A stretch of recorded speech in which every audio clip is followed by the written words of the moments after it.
Today, we're going to build a fully functioning personal resume website using only AWS services. Now, here's the resume website I've created. As you can see, it has all the sections you'd expect in a resume. And at the bottom, I've also included which AWS server the website is being served from. Right now, I'm seeing that it's coming from London. And this is pretty cool because it means your resume is being delivered from a server physically close to whoever is viewing it. Another important thing to notice is the padlock icon in the browser address bar. This means the site is secure and uses HTTPS. Now, before we start building, I think it's useful to take a look at what AWS services we're going to use. This diagram shows the architecture for our website. So let's quickly look at how it all works. So step 1, a visitor types your domain name in their browser. In my case, it'll be cloudwithhenry.com. This reaches the Route 53 service. Step 2, Route 53 directs them to CloudFront, which basically has copies of your website on servers around the world, so that it loads faster for the visitor. Step 3, CloudFront retrieves your files from S3, where the code for your website actually sits. Step 4, CloudFront delivers your website to the visitor from the server that is closer to them. The dashed green line shows that AWS Certificate Manager provides the certificate to CloudFront, which is what enables the HTTPS connection. Now, this setup may seem like we're over-engineering a little bit, and to a certain extent, we probably are. But this gives you some experience with key AWS services and gives you something to show employers and talk about during interviews. Now let's talk about what this solution will actually cost you. There's 5 main components. Domain name, which is about $9 to $15 per year through Route 53. And this is unavoidable if you want to own a custom domain like yourname.com. A Route 53 hosted zone. This is 50 cents per month. And this is AWS's DNS service that tells the internet where your website lives. S3 storage. This is free under the AWS free tier. But even outside the free tier, a typical resume website uses less than 5 megabytes of storage, which costs pennies per month. CloudFront, also free. CloudFront has a permanent free tier that includes 1 terabyte worth of data transfer per month. That's enough for over 100,000 visitors to your resume website. AWS Certificate Manager. This is always free when used with CloudFront. So what's the actual bottom line? So per year, it works out to be about $15 to $21. This is made up of $9 to $15 for the domain and $6 for the Route 53 hosted zone or the DNS service. If you want to make it completely free, you can skip the custom domain entirely and just use the CloudFront URL. It will look something like this. This means no Route 53 costs at all. But for a personal resume website that you're actually going to use as part of your job hunting, I'd recommend going with the full setup. Having yourname.com on your resume looks professional and it gives you some experience with Route 53 as well. Okay, so in the AWS console, firstly, we're going to want to set up our S3 bucket. For the sake of this demo, we're going to do everything in the US East 1 region. Now, S3 stands for Simple Storage Service, and it's essentially Amazon's cloud storage system. Think of it like a reliable hard drive in the cloud. Firstly, we'll want to name our bucket using the format account ID-resume-site. This is because S3 bucket names must be globally unique across all of AWS. That means if someone else has already taken the name resume website, you can't use it. Now scrolling down, we need to uncheck block all public access.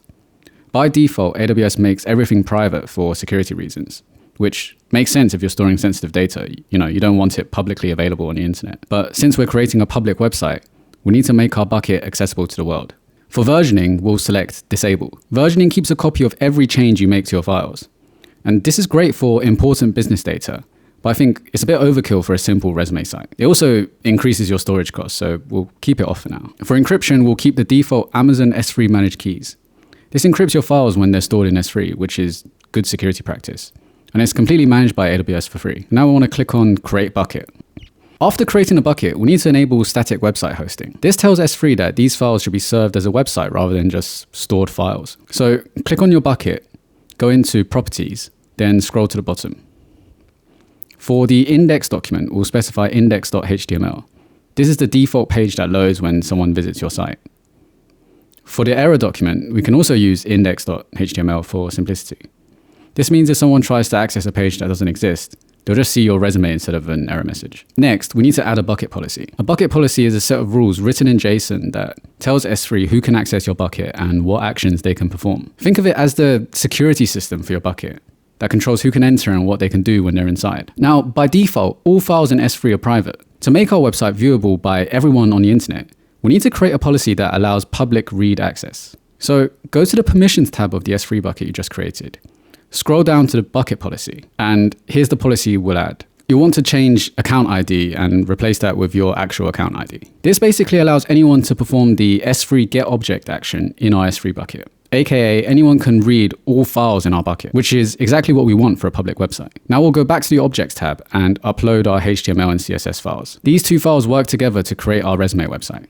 You can find these and the bucket policy in the description. Now, after uploading our files, we can test that our site is up and running using the S3 website endpoint URL. So go to the Properties tab of your bucket, scroll back to static website hosting and click this URL to open the site. The fact that it's loaded successfully, we know that S3 is successfully serving our static website. But you can see here that my browser is actually flagging this site as insecure. And this is because we're not connecting to the site via HTTPS. Next, we'll fix this and give our site a proper domain name. So to do this, let's go to the Route 53 service. This is Amazon's DNS service. When someone types your domain name into their browser, Route 53 servers translates that domain name into the IP address where your website is hosted. For our website, Route 53 has two main functions: domain registration and DNS management. And don't worry, we'll explain what that means as we go along.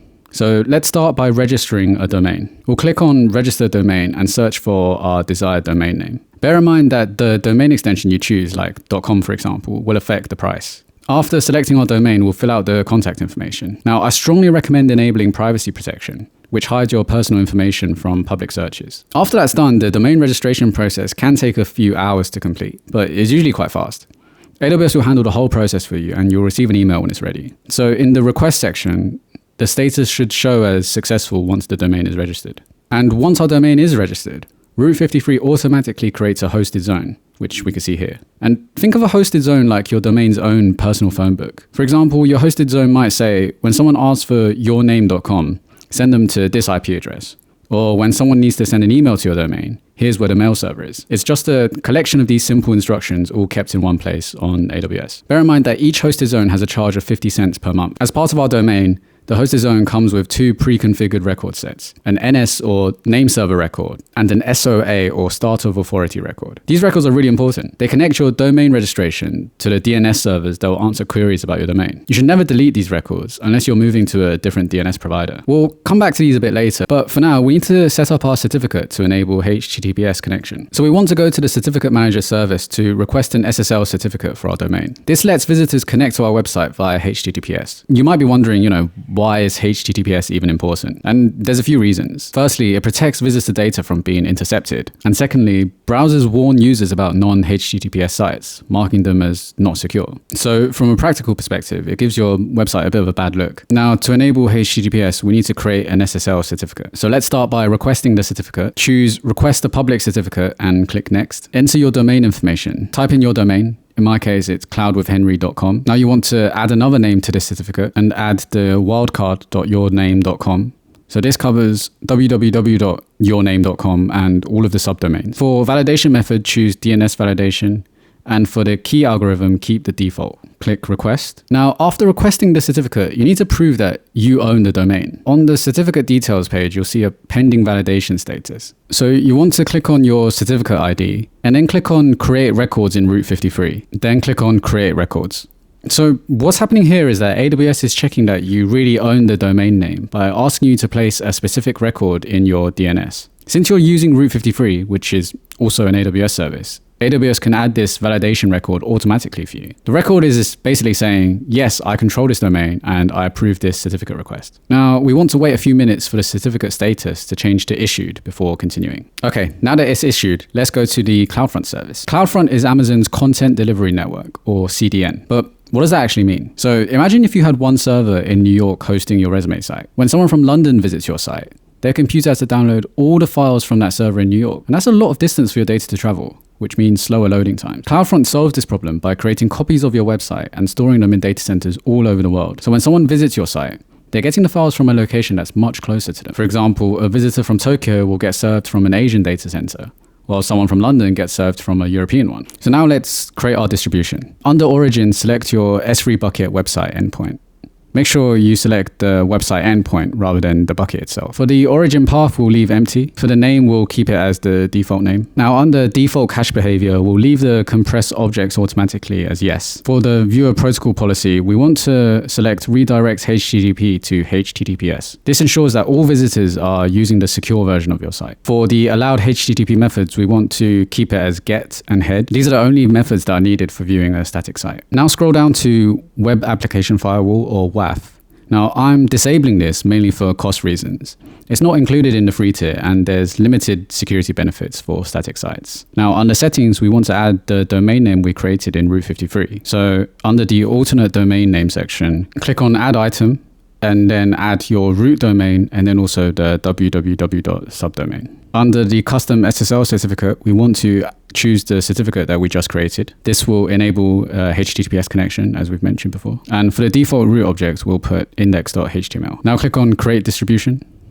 So you can see here that CloudFront is deploying our distribution. Now it will take a few minutes for it to be fully deployed. Mine took about 7 minutes, but with the magic of editing, it feels instant. So let's test it out. If we visit this distribution domain name, you can see that it loads our website from S3. Now, instead of visitors connecting directly to your S3 bucket, they'll connect to the CloudFront server that's nearest to them, and they'll be able to connect to your website via HTTPS. And as you can see here, this website is being served to me from the nearest edge location, which happens to be a London edge location. So now we just need to link our custom domain name to point to our CloudFront distribution. So go back to the Route 53 service, click on hosted zones, go to your hosted zone, click on create record, leave this record name blank as this is for the root domain. For record type, we'll select A. We want to toggle the alias to on, and we want to route traffic to alias to CloudFront distribution. Then select your CloudFront distribution from the dropdown. And we'll leave the routing policy as simple routing. And now we just need to do the same for the www.subdomain. So we'll go through the same process again, toggle the alias to on, route traffic to the CloudFront distribution, and create the record. So what is this really doing? We basically told the internet when someone types yourname.com or www.yourname.com, send them to this CloudFront distribution. Now you might notice if you try and load your custom domain name straight away, it might not work yet. This is because the DNS changes take some time to propagate, usually around 15 minutes, but could take up to a few hours. But when this is done, you can test your website. So open a browser and navigate to your domain. You should see that your website loads, and you should also see that there's a valid certificate, which means that you're connecting to the website via HTTPS. You can also check that your www.subdomain works correctly. So congratulations. Let's take a look at a quick recap. So you've created a professional looking resume website. You've registered a custom domain name using Route 53. You've hosted files on Amazon S3. You've set up global content delivery with AWS CloudFront.